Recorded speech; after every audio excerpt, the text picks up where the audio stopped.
एक बार एक लड़का अपने दादाजी से पूछता है कि दादाजी, हम किसी के साथ कितना भी अच्छा क्यों ना कर लें, उसके बदले में हमेशा बुराई सुनने को क्यों मिलती है। क्या किसी के लिए अच्छा करना कोई गुनाह है?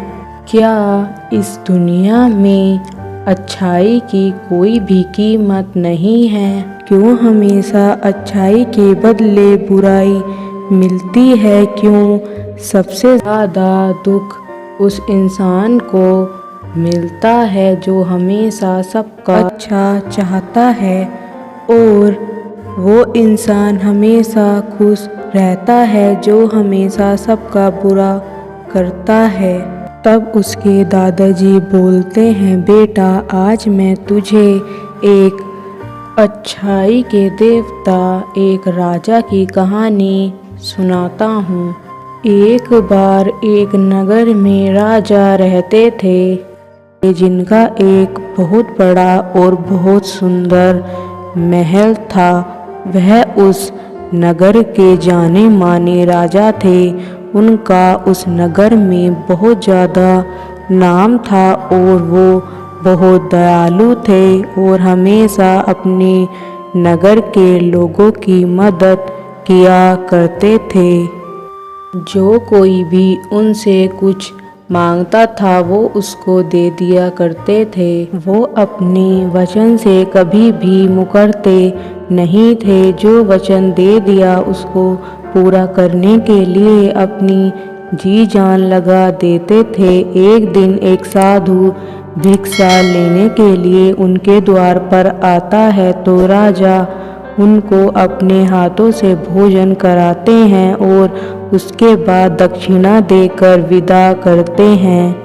थोड़ी देर बाद नगर का एक व्यक्ति राजा के पास आता है और उनसे उनके सोने के जेवर मांगता है। राजा कभी भी अपने वचन से पीछे नहीं हटते थे। उन्होंने अपने सारे जेवर उतार कर उस व्यक्ति को दे दिए।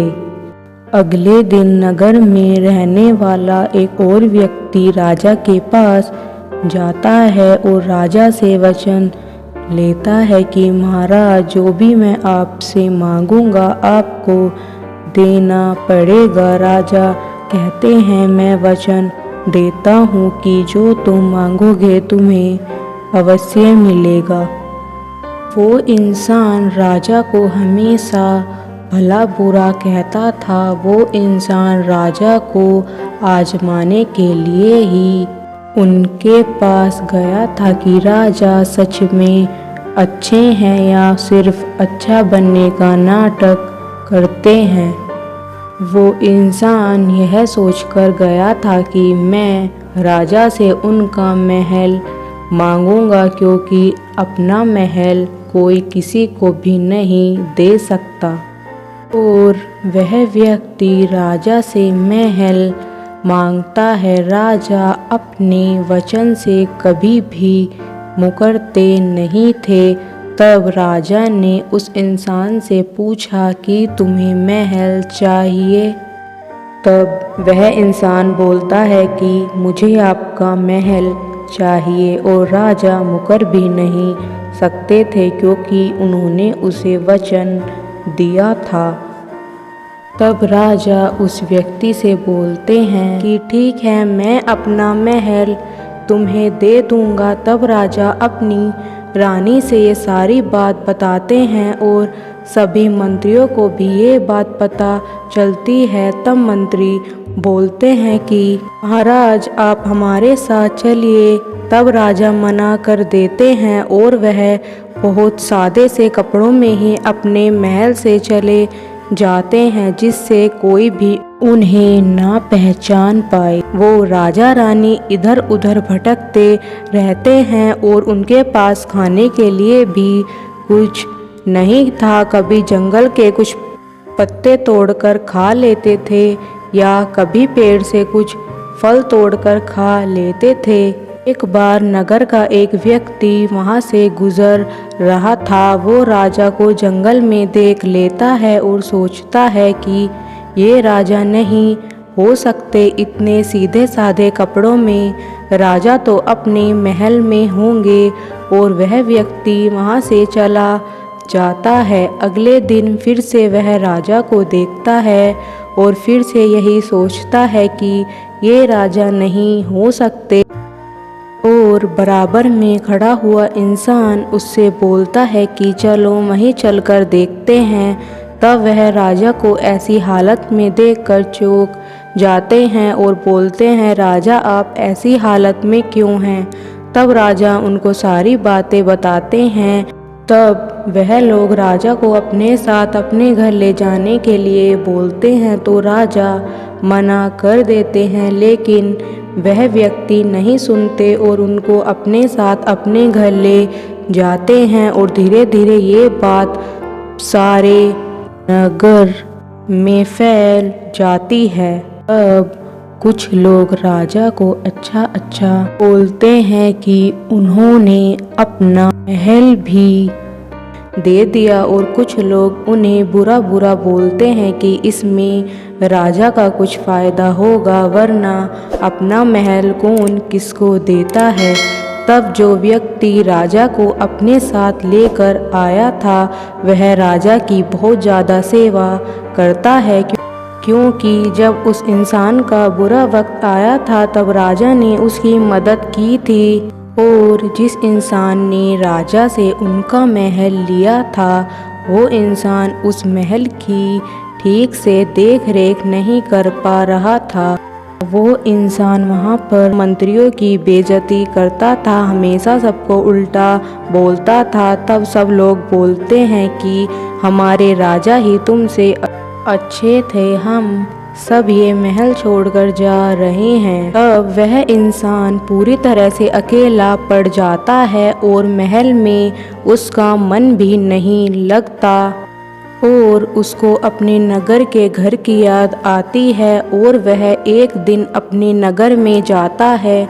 वहाँ पर लोगों को खुश देखकर सोचता है कि मैंने कितनी बड़ी गलती की है कि अपने दोस्तों को छोड़कर महल में जाकर रहने लगा और राजा से उनका महल भी ले लिया।